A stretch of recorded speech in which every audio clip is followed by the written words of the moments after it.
দেশব্যাপী এক স্বৈরাচারী শাসন কায়েম করেছিল ফ্যাসিস্ট উপাধি পাওয়া শেখ হাসিনা।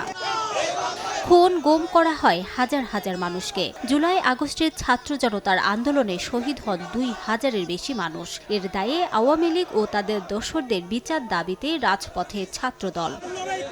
বৃহস্পতিবার দেশের বিভিন্ন জনপদে মার্চ ফর জাস্টিস কর্মসূচি পালন করে সংগঠনটি। মিছিল আর স্লোগানে এতে অংশ নেন ছাত্রদলের তৃণমূল নেতাকর্মীরা। শেখ হাসিনা ও তার দলের নেতাদের মানবতা বিরোধী অপরাধের বিচার দাবি করেন তারা। আমরা সবাই একত্রিত থাকতে হবে। একত্রিত থেকে এই শেখ হাসিনা দোসরদেরকে চিরতরে বাংলাদেশকে বিতাড়িত করে দেব। আর যাতে কেউ নতুন করে স্বৈরাচার না হতে পারে এজন্য দেশবাসীকে সবসময় ঐক্যবদ্ধ থাকার আহ্বান জানান ছাত্রদল নেতারা। বলেন, সব দল মত ধর্মের লোকদের নিয়ে আগামীর মানবিক ও বৈষম্যহীন বাংলাদেশ গড়া হবে। এই নিষিদ্ধ সংগঠন ছাত্রলীগের এমন শাস্তির আওতায় আনা হোক যেন বাংলাদেশের মাটিতে আরেকটি নিষিদ্ধ সংগঠন প্রতিষ্ঠা হওয়ার জন্য কোনোদিন চিন্তা না করে।